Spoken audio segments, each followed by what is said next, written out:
¿Qué tal, amigos y amigas? Bienvenidos a una emisión más de su programa Expediente INACYPE. En esta oportunidad traemos para ustedes un programa que estoy seguro será de gran interés para ustedes, que es el de transexualidad, su regulación jurídica. Ya en alguna oportunidad habíamos tenido oportunidad de platicar de este tema con motivo de las reformas que se vislumbraban. Ahora tenemos ya una reforma, vamos a ver si es la necesaria, si es la suficiente. Y para ese efecto hemos invitado a dos especialistas en dos ramas distintas. Por una parte, la médica. Nos acompaña el doctor David Barrios, que es médico cirujano por la Facultad de Medicina de la UNAM, especialista en docencia por el Centro de Investigaciones y Servicios Educativos de la propia UNAM, y es educador de la sexualidad certificado por el Consejo de Calificación Profesional en Educación Sexual y Sexología, y es director general de Caleidoscopía, Espacio de Cultura, Terapia y Salud Sexual. Gracias, Rafael, por la invitación. También nos acompaña, y le agradezco mucho su participación el día de hoy, el magistrado Antonio Muñoz Cano.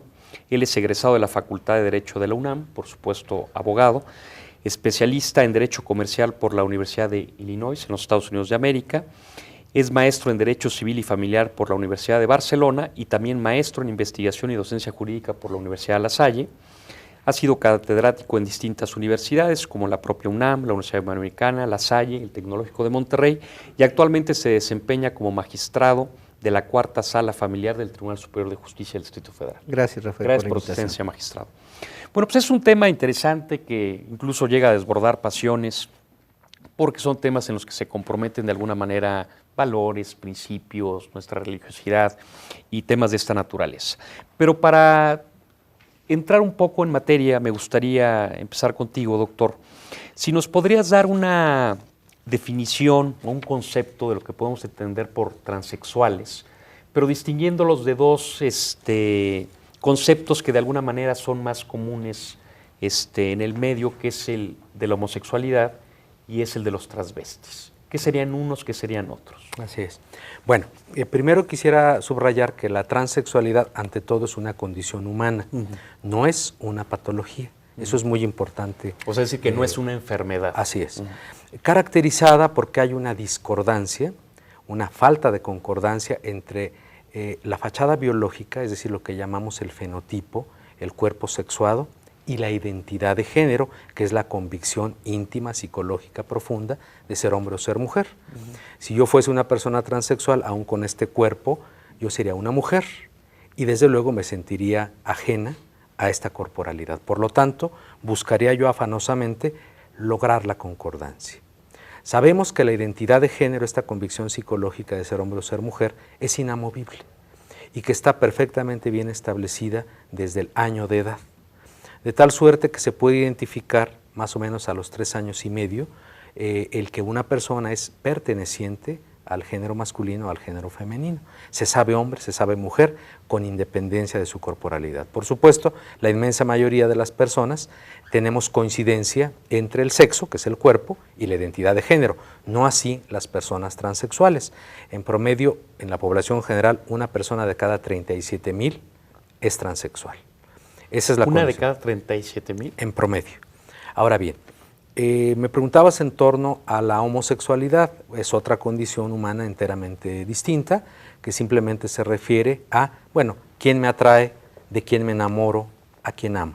Y hay 3 orientaciones sexuales, que son la homosexualidad, donde la persona siente la atracción hacia alguien de su mismo género; la heterosexualidad, donde esa vinculación afectiva, erótica es hacia alguien del otro género; y la bisexualidad, donde me puedo sentir atraído por una mujer, por un hombre. Es independiente de la condición transexual. Y por último, el travestismo es el hecho de que se role de una expresión vestimental a la otra, de acuerdo a lo que nuestra cultura se considera propio de cada género. Clásicamente, si tú fueras una persona travestista, serías un varón, que se sabe varón, que se siente varón, te gustan las mujeres, eres heterosexual, pero te fascina vestirte, ataviarte, maquillarte como mujer. Y después vuelves tranquilamente a tu rol masculino. Es decir, ahí no está comprometida la identidad de género. Vamos a decir que transita la persona travestista de un rol vestimental al otro. Esas son las diferencias. Serían básicamente las diferencias. Magistrado Muñoz Cano, le oí decir en una mesa redonda en la Universidad de Anáhuac, habla usted de sexo psicológico y sexo biológico. Sí. ¿Tiene que ver esto con la transexualidad en los términos que nos platicaba el doctor? Desde luego que sí, como el doctor nos lo estaba comentando. La característica del transexual es que en una vestimenta, desde el punto de vista biológico, sea hombre o mujer, habita psicológicamente el sexo opuesto. Y estos estudios se empezaron a realizar desde principios del siglo pasado. Tenemos a un clásico dentro de esto que lo define muy bien, un médico alemán, Harry Benjamin, que en 1966 escribió un libro muy interesante, Rafael, que se denomina precisamente el fenómeno transexual, y es ahí donde lo identifica. En la actualidad incluso, más que hablar de transexualidad, a nivel internacional se habla de síndrome de HB, precisamente refiriéndose a Harry Benjamin, que fue el doctor que en una forma muy directa, muy sensible, diría yo, y además muy valiente para su época, defendió esta condición humana, como lo señalaba el doctor. Pero efectivamente, don Rafael, eso es. Hay un sexo psicológico, y desde el punto de vista jurídico, y simplemente lo apunto para que en el momento en que tú lo determines podemos platicar con el doctor en relación a esto, desde el punto de vista jurídico, por primera vez a través del transexualismo, los abogados empezamos a definir jurídicamente qué es el sexo. Anteriormente no se hacía. Es a través de esta situación cuando lo empezamos a definir. Claro, cuando se empieza a presentar el fenómeno. En términos simples, doctor, sería un hombre atrapado en el cuerpo de una mujer atrapada en el cuerpo de un hombre. Así es. La transexualidad. Así es. La homosexualidad son personas, hombres o mujeres, que se asumen como hombres o mujeres, pero simplemente su preferencia sexual puede ser eventualmente con alguien de su mismo sexo. Así es. Pero se asumen como hombre o se asumen como mujer. Así es.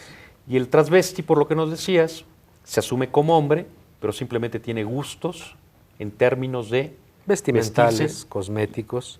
De mujer, pero vuelve a su rol en cuanto efecto. termina esa fase. En efecto, Rafael. Por cierto, que la gran mayoría de los hombres que se travisten son heterosexuales, contra lo que afirma el mito popular, ¿no? Habitualmente se asocia la imagen del hombre vestido de mujer con la homosexualidad. No es así.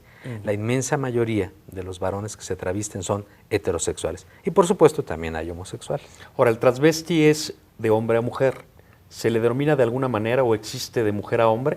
Es la misma denominación. Lo que sucede es que en efecto resulta mucho más frecuente el cruzar este rol vestimental cuando lo hace un hombre, en términos generales. Sin embargo, si nosotros observamos, hay mujeres que se virilizan en lo vestimental y que incluso son capaces de usar estos incómodos aditamentos llamados corbatas y que en general se mueven en nuestra cultura como lo haría el otro género, hasta en la manera de sentarse. Es decir, existen los dos travestismos, el masculino y el femenino. Eso es. Tanto hombre como mujer pueden ser transvestis. Así es. Doctor, ¿cómo se da cuenta alguien, de acuerdo a tu experiencia clínica, que tiene esta circunstancia? O sea, ¿es fácil que lo logren identificar o es a través de un procedimiento tortuoso que llega a la juventud o a la primera juventud en el que se dan cuenta que no corresponde su sexo psicológico con su sexo biológico? ¿Cómo transcurre esto? Mira, yo he hecho centenares de historias clínicas sexuales de personas transexuales y un común denominador es el que el recuerdo más remoto se relaciona con sentir esa incongruencia.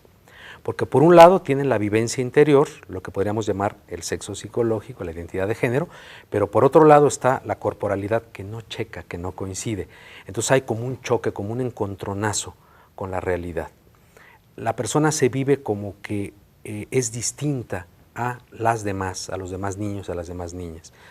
Justo en la edad escolar, cuando empiezan los procesos de socialización, los juegos en el patio, las actividades en la clase, se va acentuando esa diferencia. Entonces la vivencia interna es, yo tengo algo que no está bien. Por ejemplo, tenemos a una mujer transexual que es un chico biológico, es un niño corporalmente, pero que no quiere llamarse Juan y que no quiere usar pantalones, sino quisiera usar faldita, quisiera usar trencitas y que le llamaran y la trataran diferente. Y eso se traduce muy dramáticamente en un malestar que, por ejemplo, se vive cotidianamente en los juegos escolares. Preferiría estar jugando con las niñas y no a un deporte rudo como sería el que practican los niños. Hay otro choque muy dramático en la pubertad. ¿Por qué? Porque vienen los cambios corporales que acentúan los caracteres sexuales secundarios. Entonces imagínate a una niña que se le engruesa la voz, que se llena de vello en el pecho, que nota que hay algo ahí que le está sobrando, que es el pene, porque lo que querría es una corporalidad femenina acorde a su interior. Entonces hay otro choque muy violento con la realidad que hace que la pasen muy mal.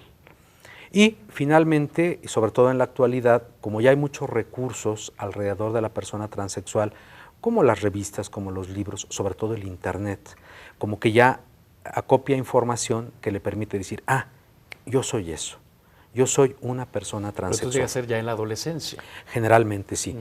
Y hay mucho desconcierto de papá y mamá y hay mucho desconcierto de los docentes, de los profesores, por ciertas actividades rólicas, ciertos papeles sociales que no concuerdan con el sexo biológico, que no concuerdan con el género que se supone que debería Claro, y los tener. padres y los maestros quieren que se comporte de acuerdo al sexo biológico que le corresponde. Y a mí me ha tocado mucho vivir esta circunstancia. Llegan mamá y papá muy angustiados y dicen, cúramelo, doctor.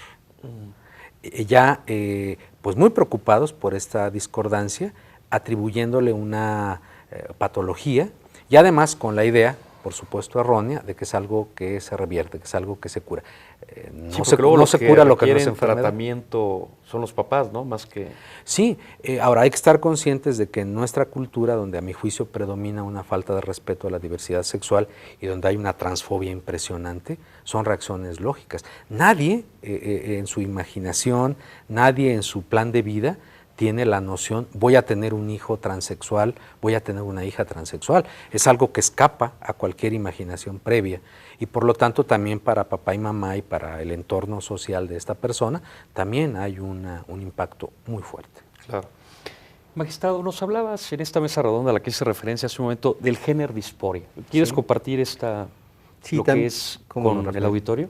También es otra forma de que se puede catalogar al transexualismo como una disparidad de género, gender dysphoria, donde no existe la concordancia entre el género, entre el sexo biológico y el sexo psicológico. Pero es una forma más de hablar en relación o calificar al transexualismo. Desde algún punto de vista más técnico, Desde un punto de vista, creo que desde el punto de vista médico, empezaron los médicos denominándola así.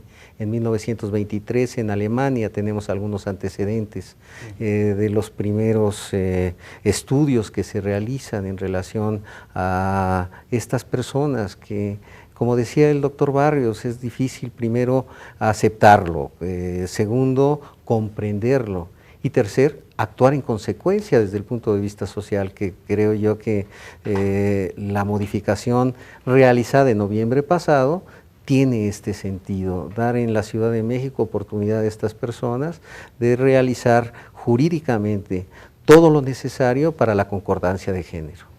Magistrado, antes de entrar a platicar de los términos de la reforma que referías ahorita hace un momento, tú también participaste en diálogos, en charlas, en discusiones en torno a la preparación de esta reforma. Respecto a los argumentos que se vertían a favor o en contra de legislar respecto a la transexualidad para darles oportunidad de cambiar de sexo desde el punto de vista jurídico, ¿qué nos puedes compartir? ¿Qué se decía?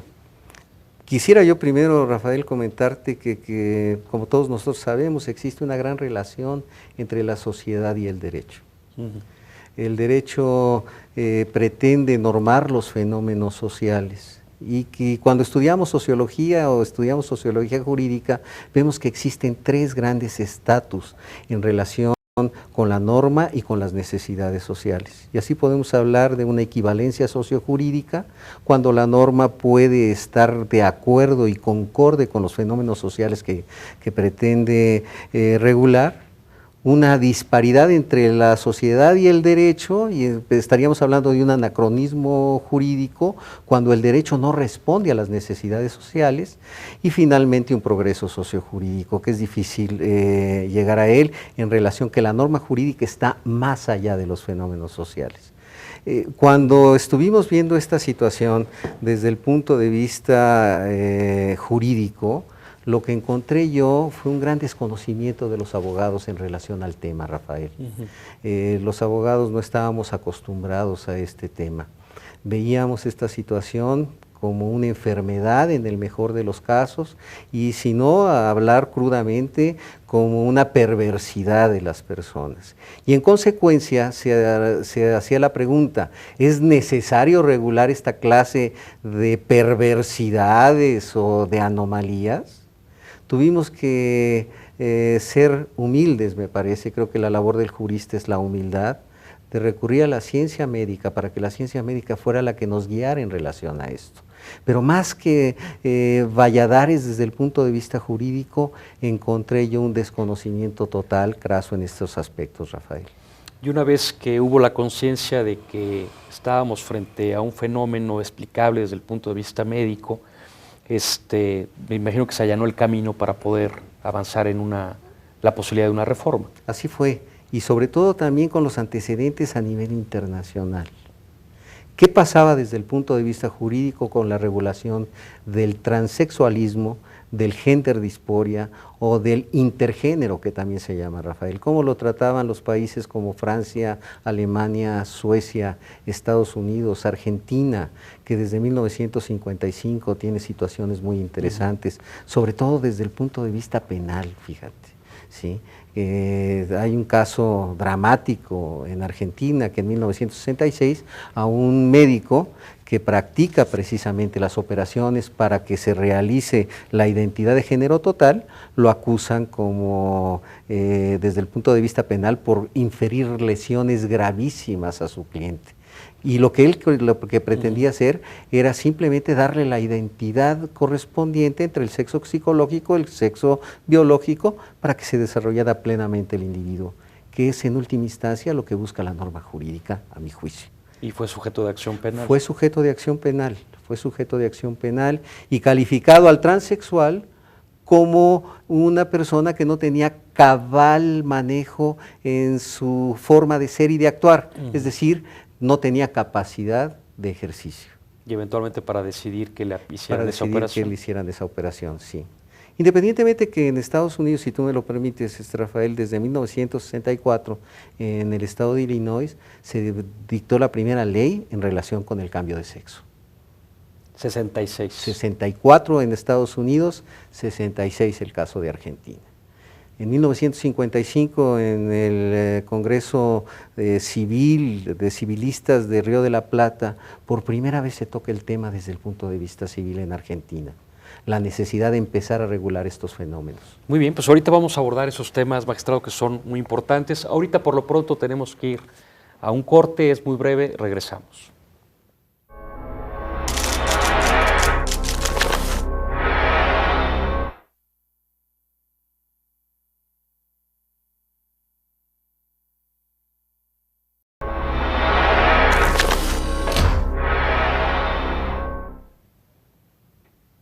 Bien, regresamos. Gracias por continuar con nosotros. Recuerde que nos interesan mucho sus opiniones, sus sugerencias, sus comentarios, los cuales esperamos en expediente.inacipe@inacipe.gov.mx, o bien llámenos al 54 87 15 00 a las extensiones que ahora aparecen en pantalla, donde con gusto recibiremos sus comunicaciones. Doctor, con relación a lo que comentaba el magistrado Muñoz Cano antes de ir al corte, ya los dos han comentado que esto no es una patología, es decir, que no es una enfermedad. Pero ¿por qué no es una enfermedad? Yo quiero pensar que a lo mejor alguna gente que nos escucha, que nos ve por la televisión puede decir, claro, son unos enfermos, son unos pervertidos. ¿Cuál es esa diferencia entre algo que es patológico y que no es patológico? Básicamente se demuestra con estudios muy específicos que hacemos los especialistas que la persona dispone de salud mental, de que tiene congruencia entre la realidad y sus procesos de pensamiento, su discurso es coherente, no hay procesos alucinatorios, no hay procesos que tengan que ver con una alteración negativa de la higiene mental, por así decirlo. Yo creo que en buena medida el prejuicio, la falta de cultura respecto a la diversidad sexual y hasta el cine hollywoodense con El color de la noche, El silencio de los inocentes, Vestida para matar, ha contribuido a configurar esa imagen pública de la persona transexual e incluso transgenérico y travestista como un ser nocivo, incluso con potencialidad homicida. No hay nada más falso. Yo puedo decirte, habiendo seguido, conducido tantos casos de reasignación integral para la concordancia sexogenérica, ese nombre largote así es, que las personas transexuales mayoritariamente son personas proactivas, seres humanos útiles a su sociedad, sanos mentalmente. Por esa razón, a mí me da, si me permites hacer el comentario, mucho gusto escuchar al señor magistrado hablar así de la transexualidad. En general, yo admito el prejuicio que tengo de que veo a los magistrados como señores estereotipados, rígidos, conservadores, incluso reaccionarios. Hoy el señor magistrado contribuye a desmitificar mi idea. Me encanta escucharle, y esa es la expresión, me encanta oírlo, porque también yo siempre he pensado que el derecho va detrás de la ciencia fáctica y del humanismo. Yo percibo al derecho atrasado en relación con la ciencia de los hechos, y hoy por hoy se está demostrando, tanto con estas actitudes tan positivas como la del señor magistrado, como en las propias modificaciones de ley por la Asamblea Legislativa del DF, como que se están empatando los dos discursos, y eso es digno de celebrarse. Claro, es algo muy bueno que el derecho responda a la realidad. En una suerte de resumen, de manera muy no técnica, no científica, entonces un transexual, hecho los estudios a través de especialistas, tienen salud mental de acuerdo a los parámetros aceptados por la ciencia médica. Así es. Déjame interrumpirte porque esto es importante. Se calcula que en manos profesionales y éticas, entre 3 y 6 meses de tiempo son suficientes para diagnosticar la condición de identidad de género discrepante con el sexo biológico. Por eso la ley habla del periodo de los 5 meses. Es decir, una persona con experiencia en este campo, con un sustrato científico y ético, en un lapso relativamente corto puede determinar que hay una condición transexual.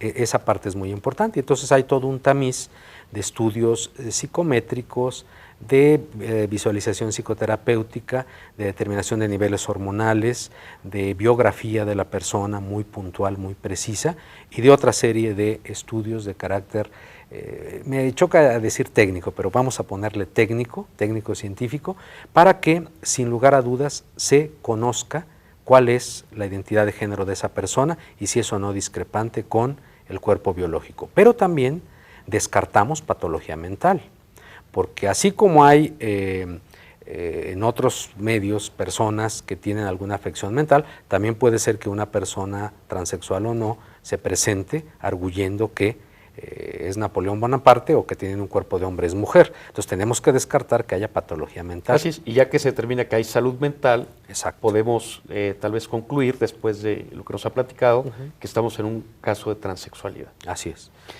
Magistrado Muñoz Cano, nos comentaba y hacía referencia a la modificación a la reforma legal al Código Civil que finalmente se hizo en noviembre del año pasado. ¿Qué implicó esta reforma? La reforma es muy sencilla. Se modifican 3 artículos del Código Civil y se adiciona uno más. Y desde el punto de vista adjetivo, es decir, dentro del Código de Procedimientos Civiles, se crea todo un capítulo cuarto bis dentro de los juicios especiales, Rafael. ¿En qué consiste la reforma? La reforma consiste, si tú me lo permites, quisiera yo tocar 2 aspectos para platicarlo entre los 3. El primero de ellos se refiere a la igualdad, al principio de igualdad que recoge nuestro Código Civil a través de su parte general en el artículo 2. Y se establece que las personas transgénero o transexuales tendrán los mismos derechos en el Distrito Federal que cualesquier otro ciudadano, que cualesquier otra persona. Se reforma también el artículo 35, y para nuestro auditorio hablar solamente así de artículos puede resultar frío y lejano. El artículo 35 se encuentra dentro del capítulo de las actas del registro civil de nuestro Código Civil. Y en el artículo 35, que habla de que en el registro civil estará a cargo de un director general, se establece la posibilidad de las reformas y de las expediciones de nuevas actas de nacimiento en tratándose de transexuales o transgéneros. Hay una reforma que a mí me parece muy importante, Rafael, que es el artículo 97. Se adiciona una fracción. El artículo 97 se encuentra dentro del capítulo de matrimonio. ¿Cuáles son los requisitos para contraer matrimonio? Y se adiciona esta fracción en la que se dice que en el momento de presentar toda la documentación, las partes que van a solicitar la autorización para la celebración del matrimonio ante el juez de registro civil deberán de manifestar bajo protesta de decir verdad que no se encuentran dentro de un tratamiento de transexuales o que no se han encontrado dentro de ese tratamiento. En consecuencia, en una interpretación general, a mi juicio, el transexual puede contraer matrimonio en el Distrito Federal. Y se adiciona un artículo 135 bis, que recoge toda la experiencia médica en relación a lo que podemos entender como reasignación sexual, rol sexual, concordancia sexogenérica, etcétera, Rafael. Son reformas de ley muy avanzadas en términos de que la nomenclatura es enteramente científica, sexológica, consensuada internacionalmente. Y yo diría que algo muy importante es que la persona transexual que sigue estos procedimientos dejará de ser indocumentada en su propio territorio. Se reconoce pues la identidad de género y a mí eso me parece un avance extraordinario por inclusivo, porque estas mexicanas y mexicanos dejan de ser ciudadanos de tercera o cuarta clase y porque se propende a la equidad y a la igualdad. Y yo insisto en que es de celebrarse una serie de modificaciones de ley como estas. Sí, porque le habla de expresión de rol de género, concordancia sexogenérica. Esto implica, doctor, en términos también resumidos, que quien habiendo nacido varón, a través de este proceso, de este procedimiento, puede finalmente obtener un acta de nacimiento que establezca que es mujer. Así y viceversa, la mujer nacida biológicamente como tal pueda cambiar su acta de nacimiento para que conste que es hombre. Ahora, aquí la pregunta es, desde el punto de vista médico, doctor, tú que has seguido a personas bajo estas circunstancias, ¿es necesario finalmente que físicamente se dé el cambio de sexo para que estemos en presencia de un transexual o finalmente resultaría irrelevante el cambio de sexo ya desde el punto de vista biológico? Bueno, yo diría que es conveniente para la gran mayoría de las personas transexuales lograr las modificaciones en el cuerpo. Y en la inmensa mayoría de estas personas, las reasignaciones quirúrgicas, esto es lo que llamamos la vulvovaginoplastia por un lado y la neofaloplastia en el otro caso, son muy importantes. También las modificaciones en el pecho, en algún caso para quitar y en otro para poner. Sin embargo, te comento, por ejemplo, que la gran mayoría de los hombres transexuales no recurren a la modificación de los órganos pélvicos. ¿Por qué? Porque están menos genitalizados que los que somos varones biológicos. Entonces, no es imprescindible, no es absolutamente necesario, porque estamos hablando de una vivencia interior, de una psicología profunda, de un, entre comillas, sexo psicológico.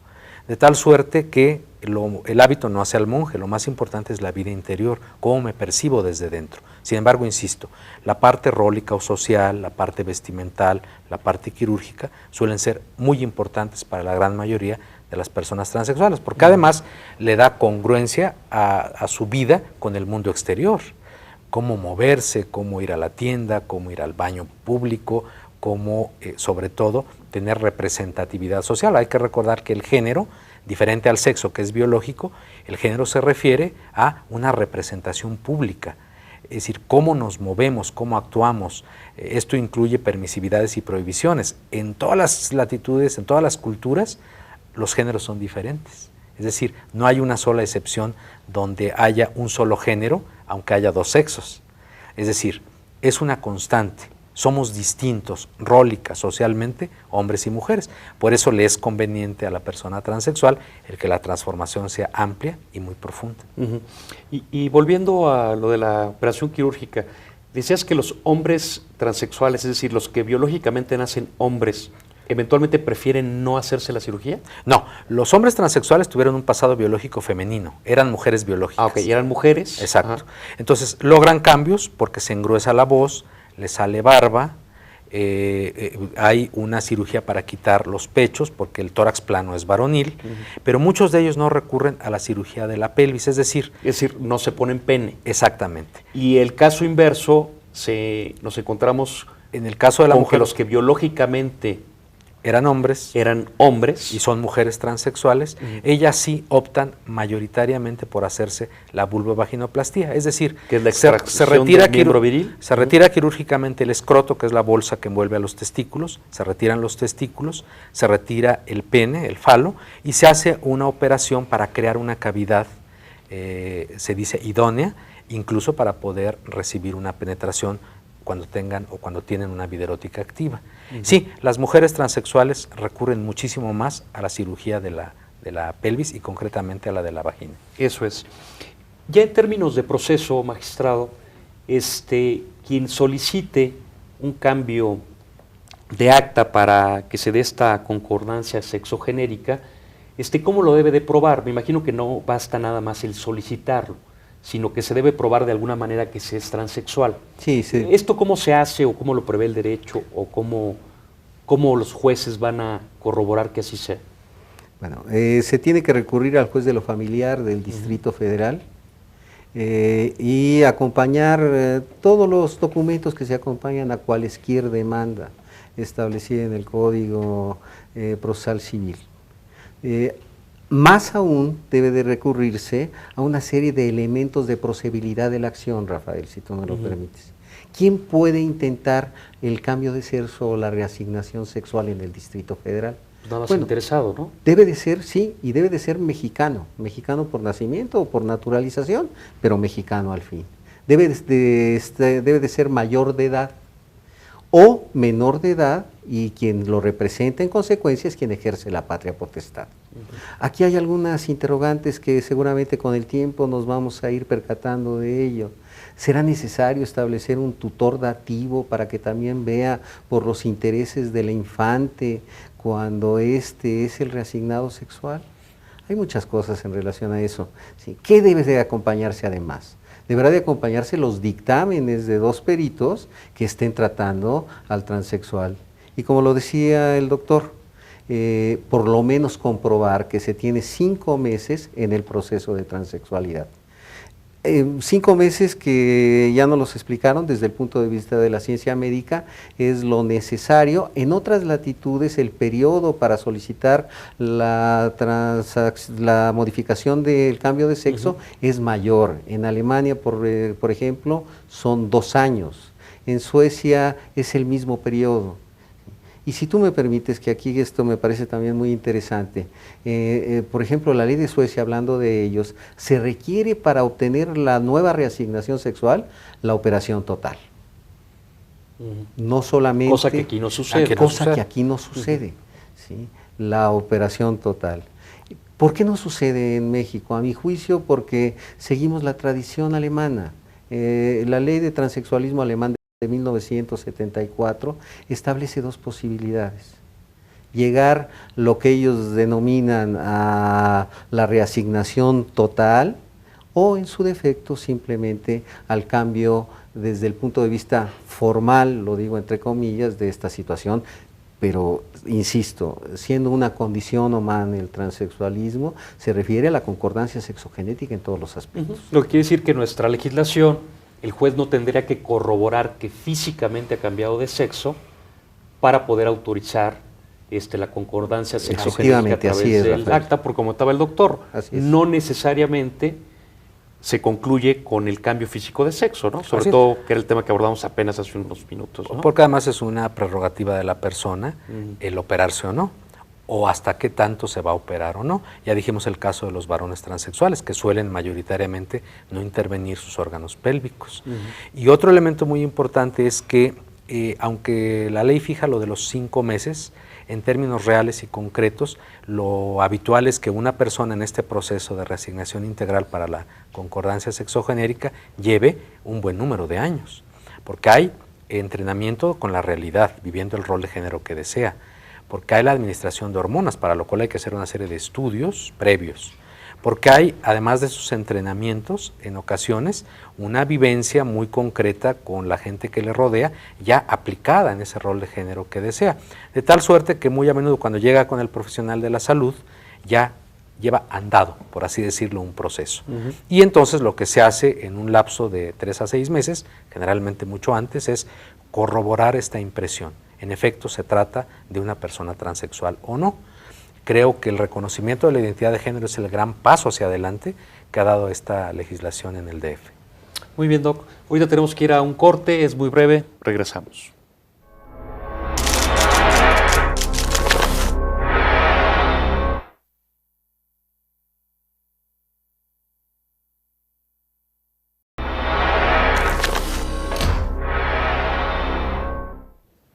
Muy bien, regresamos. Gracias por continuar con nosotros. Les recuerdo que nos interesan mucho sus opiniones, sus comentarios, sus sugerencias, las cuales esperamos en expediente.inacipe@inacipe.gov.mx o bien llámenos al 54 87 15 00 a las extensiones que ahora aparecen en su pantalla, donde con gusto recibiremos sus comunicaciones. Magistrado, estábamos hablando del proceso para jurídicamente hacer este cambio. ¿Podremos concluir que el juez requiere convencerse de que existe la salud mental, de que estamos en presencia de un caso de transexualismo, no una patología, para eventualmente poder dictaminar?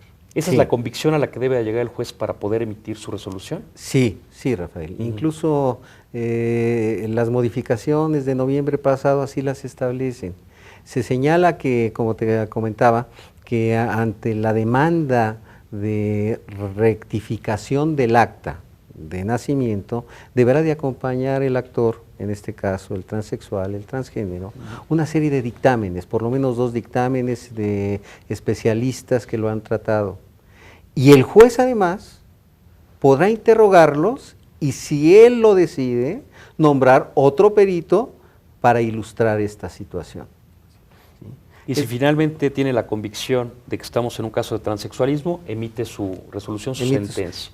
Hay algo también importante, si tú me lo permites, que es necesario apuntar. Una vez recibida la demanda, si se me permite, entre comillas, porque realmente es una solicitud que se realiza ante el juez, si estamos hablando de una condición humana, ¿sí?, pues simplemente es adecuar desde el punto de vista jurídico lo que la naturaleza le ha dado a esta persona. Una vez que se presenta esta demanda o solicitud, deberá de emplazarse al director del Registro Civil y al Procurador de Justicia del Distrito Federal para que manifiesten lo que a su interés convenga.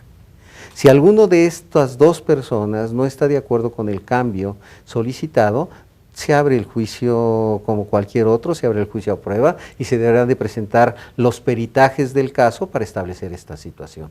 Lo que a mi juicio se pretende con esta reforma es dar seguridad jurídica de que estamos actuando en función de, como lo decía el doctor Barrios, de una situación de justicia plena.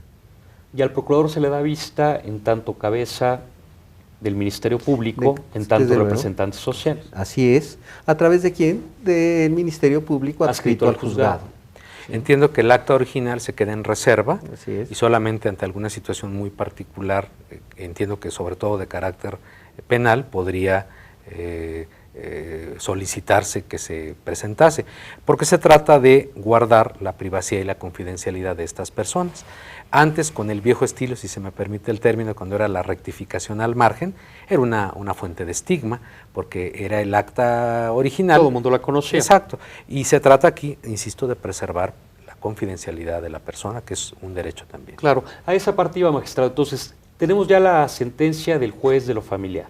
Esa sentencia dice que procede la rectificación en virtud de la concordancia sexogenérica e instruye al director del registro civil para que se expida la nueva acta. La nueva acta, sí. Ahora, cuando esta documentación, la sentencia, llega al juez, al oficial del registro civil, expide una nueva acta de nacimiento. Una nueva acta de nacimiento. Que por supuesto debe conservar los mismos apellidos. Conserva los mismos apellidos, sí. Y se le da la oportunidad, me imagino, al actor a quien solicitó el cambio de ponerse el nombre de pila que Así desee, es. pero se conservan los mismos apellidos. Sí. Ahora, magistrado, en términos de evitar fraude a acreedores, algunas circunstancias, ¿eso cómo se va a hacer? No sé, pienso yo en algo muy simple. Yo tengo una tarjeta de crédito a nombre de José, con un banco, y de pronto a través de este juicio se autoriza mi cambio de acta y ahora me voy a llamar Patricia. Y ya tengo yo mi acta de nacimiento de Patricia, mi apariencia física es de mujer, es de Patricia. ¿Cómo voy a hacer con respecto al crédito que obtuvo José, pero que ahora es de Patricia? ¿Se ha previsto algo en esta materia? La propia ley lo prevé. Se establece que la partida original de nacimiento no se destruye, Rafael. Se reserva. Y esa queda anotada. Sí, queda anotada. Sí. Pero a esa ya no tiene acceso no nadie. tiene acceso desde al luego, público en general. desde luego. Sí. Así es. Pero evidentemente, ¿qué es lo que está sucediendo? No sé si el doctor Barrios me corrija o no. Realmente el verdadero transexual no tiene que esconder nada. Ellos están luchando para esta situación. Uno de los principales reasignados en 1952, un sargento de Estados Unidos. Christine Jorgensen. Exactamente, que se convierte en el principal promotor de toda esta situación. Sí, en 1952, si la memoria no me falla, viaja de Estados Unidos a Europa a establecer todos los procesos. Da conferencias, de divulga. y toda esta situación. ¿Sí? Además de que es tan dramático, es tan agresivo el tratamiento, que nos corrige el doctor, que una persona que se sujeta a ello, lo que menos quiere es ser un estigma, sino al contrario, ser un ejemplo, abrir brecha. Detrás de todo esto hay un periodo de gran sufrimiento de todos estos seres humanos, Rafael. Claro, y aparte sería absurdo pensar que alguien estuviese haciendo esto con el ánimo de cometer una estafa. Desde luego que sí, pero el derecho debe de prever también Así estas es. situaciones. ¿Y cuáles son las situaciones? Siempre guardando esa acta original, el acta primigenia, si tú me lo permites, haciendo las correlaciones, y en el caso de que a través del ejemplo que tú me ponías, la tarjeta de crédito, pues que se solicite vía el juez de lo civil, el registro civil, que se identifique a esta persona. En alguna ocasión un maestro de la universidad me decía, es que aquí estamos en presencia de una subrogación. ¿Se subrogará Patricia en relación? No, porque es la misma persona. Es la misma persona. Así es. No hay Sí, subrogación no hay de derechos. subrogación de derechos. Ahora hay que considerar también que hay personas transexuales que tienen, por supuesto, primaria, secundaria, preparatoria, licenciatura, maestría, Sí, todo el doctorado, cambio de papeles, ¿no? y que el cambio de papeles es fundamental para evitar la incongruencia. Llegas con el oftalmólogo y resulta que está la foto de una señora. Ese tipo de cosas... Y te atiende un señor. Exacto. Va a ser ampliamente beneficioso para el desempeño profesional, laboral de la persona transexual. Porque en términos jurídicos, magistrado, por supuesto, uno de los efectos prácticos, pero también jurídicos de esto, es que ya con esta nueva acta se puede generar el cambio de todas mis identificaciones y todos mis papeles. Para poner el ejemplo del doctor, yo podría acudir a la universidad que me otorgó mi título y una vez que les demuestre que hubo este cambio de sexo, por lo menos jurídicamente hablando, me tendría que expedir un nuevo título, ¿no? Así es. Hay un antecedente. Una nueva tarjeta de crédito, ¿no? Hay un antecedente interesante, si ustedes me lo permiten, en el Distrito Federal en relación a esta situación. En 1972 se solicita la rectificación de acta por enmienda de una persona reasignada sexualmente. Y había realizado todos sus estudios en la universidad. 1972, hay que ubicarnos en tiempo y espacio para comprender el porqué de la decisión del tribunal que me honro en trabajar, Rafael. ¿Sí? En primera instancia no se estimó que se tenía que realizar la modificación. En segunda instancia se estima que se tiene que realizar la modificación, pero solamente en el cambio de nombre, no en el sexo. Y en consecuencia lo que estábamos haciendo en ese momento, no critico, era el una momento situación histórico de un momento histórico determinado. Lo que estábamos haciendo en ese caso era condenar a esta persona a una situación discriminatoria total. Nombre de mujer con sexo de varón. de varón. La reforma tiene eso que debemos de resaltar, ¿sí? La concordancia sexogenética, ¿sí? Y la posibilidad de que a través de la decisión de un juez, no solamente desde el punto de vista penal, sino desde el punto de vista civil, se pueda identificar al reasignado con su acto original. Faltó algo, magistrado, porque yo recuerdo cuando había estos debates también propugnaban los grupos que encabezaban esas reformas, o propugnaban por esas reformas, también pedían algún cambio en la Ley General de Salud, a efecto de que sea el sector salud, sector gobierno, quien dotara de hormonas para efectos de los tratamientos, y si fuera el caso de llegar al extremo de la operación quirúrgica, que también la asumieran. ¿Debemos ir hacia allá, doctor, desde un punto de vista médico? Yo considero que sí, por varias razones. Una de ellas es el concepto de salud moderno, o el concepto moderno de salud, porque hemos aquí subrayado que es una condición humana y no una patología. Entonces, ¿por qué intervenimos los médicos? Bueno, la OMS dice, la Organización Mundial de la Salud establece que la salud es el completo bienestar en lo físico, en lo psicoafectivo y en lo cultural para el ser humano sexuado, para la persona, pues. Luego, entonces, si bien no estamos en presencia de una enfermedad, sí necesitan procesos de reasignación para poder hacer concordar lo de dentro con lo de afuera, la identidad de género con la corporalidad. Y yo creo que es una obligación del Estado el brindar la salud a su población sin discriminación. La cirugía y las hormonas para las personas transexuales no es un capricho ni un acto frívolo, va de por medio de la calidad de vida. Y así como se hace control de la mujer embarazada que no está enferma, o del niño sano por parte de su pediatra, lo mismo podríamos decir de la persona transexual. ¿Qué implica un tratamiento desde el punto de vista médico? Por supuesto, el terapeuta, el especialista, alguien como usted, que conoce de esta circunstancia y que sabe cómo tratarlo. Entonces, digo, habría especialistas en el sector salud. Sí. Pero en términos ya de tratamiento, hablaba de hormonas. Sí. O sea, estas se toman, tiene que ser permanente. Sí, hay tres procedimientos básicos. Una es las pruebas de realidad, o sea, estar viviendo con el rol de género que se desea, hombre o mujer, y por supuesto con una supervisión psicoterapéutica. El segundo elemento es la hormonación, la administración de hormonas, que pueden ser tomadas, que pueden ser inyectables, que pueden ser en parches, es decir, dependiendo de la evaluación clínica que se haga y que se individualice. Y luego vendrían los aspectos quirúrgicos, que igualmente son decididos por la persona para lograr esa congruencia. En los hospitales públicos del GDF pensamos que hay el sustrato técnico, administrativo, médico, para poder brindar esta atención, aunque hay que reconocer que este sector necesitará especializarse y capacitarse. Claro, para algo nuevo, ¿no? Por supuesto. Sería lo menos relevante, doctor, pero por ejemplo, ¿el tratamiento de hormonas es caro? Sí, nosotros hemos calculado que una persona transexual que se esté atendiendo en el sector privado va a gastar del orden de unos 3,000, 3,500 pesos en hormonas, a veces en otros medicamentos al mes. Y ciertos aspectos que pueden parecer ociosos, pero que nunca lo son, como la parte vestimental, la parte de los accesorios, del maquillaje, etcétera, etcétera. Entonces, calculamos 3,000, 3,500 pesos al mes.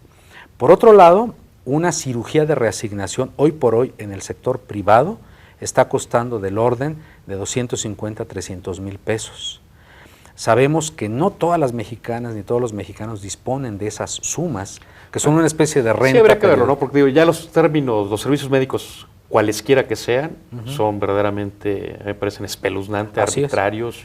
Pero entonces la persona transexual tendría dos posibilidades, o atenderse en el sector privado si tiene dinero, para decirlo claro, o atenderse en el sector público como una obligación del sector salud. Que ahorita no tendría la posibilidad de hacer. Que ahorita todavía no, aunque hay una iniciativa ya subida, como se dice en términos legislativos, en el área de la salud. Para que se discuta. ¿Debemos avanzar hacia allá jurídicamente, magistrado? ¿Cuál es su opinión? Sí. ¿O qué le faltó a la reforma? Bueno, ¿esta parte? No sé, sería muy presuntuoso de mi parte, Rafael, decir que le faltó a la reforma. Lo que sí quisiera yo apuntar, cuáles serían las consecuencias jurídicas de esta reforma, que impactan en todo el orden jurídico-social del Distrito Federal. Ya hemos estado viendo a través del derecho administrativo, del derecho a la salud. En relación a la jubilación, es muy distinto jubilarse como varón a jubilarse como dama. ¿Cómo vamos a tratar estos aspectos? Y aquí si tú me lo permites, queda el genio y el estudio de los jueces para ir determinando caminos. Anteriormente se decía que el transexualismo, y yo lo sigo manteniendo en parte, era una situación post factum. El derecho entraba solamente a regular algo que ya se había dado, que se dio desde el nacimiento de la persona. Y en consecuencia lo que tenía que hacer el derecho era regularizar esta situación. Si esto es así, pues lo que tenemos que hacer ahora ya con la reforma, entrar a todos estos aspectos.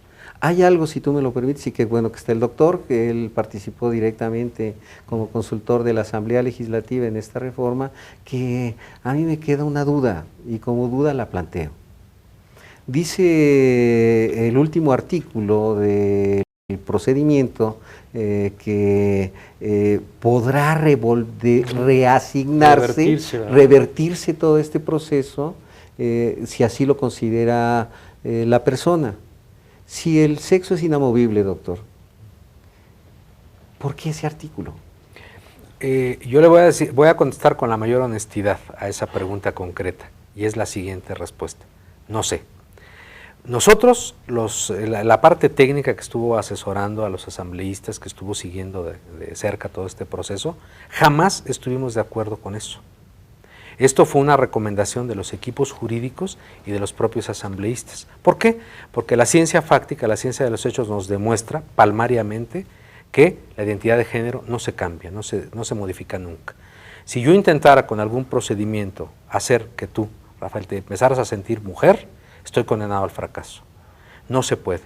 Entonces, a mí me parece que ese elemento fue un añadido, un adendum, que no me parece correcto. Sí, que llamó mucho la atención. Totalmente. Y lo comento para nuestro público televidente, a lo que se refiere el magistrado es que la reforma establece que alguien que haya iniciado el proceso para obtener su concordancia sexogenérica, es decir, un hombre nacido biológicamente como varón, que obtiene judicialmente el cambio de acta de nacimiento como mujer y ya obtenida, de pronto inicia otra vez el proceso para hacerlo otra vez a la inversa, ¿no? Es a lo que estamos refiriendo y dice el doctor que eso es un tanto absurdo, ¿no? Mira, baste decir que en la historia de la humanidad jamás se ha podido modificar una identidad de género. Con eso digo todo. Entonces yo no veo la pertinencia de ello. Yo quiero entender que fue una especie de llavecita de seguridad precautoria de los legisladores. Por si llegase a ver si alguna vez se presentara, lo cual constituiría no solamente algo excepcional, sino un auténtico milagro. Pero bueno. Muy bien. Bueno, desafortunadamente hemos llegado a la conclusión del programa. Es un tema muy interesante y habría muchos tópicos en particular que hablar, pero yo por lo pronto le quiero agradecer mucho al doctor. Gracias, Rafa. David, que nos acompañe nuevamente. Ya lo había hecho en una ocasión anterior con motivo de un programa similar. David Barrios, gracias. También al magistrado Muñoz Cano, Antonio Muñoz Cano, por su presencia en este programa. Muchas gracias.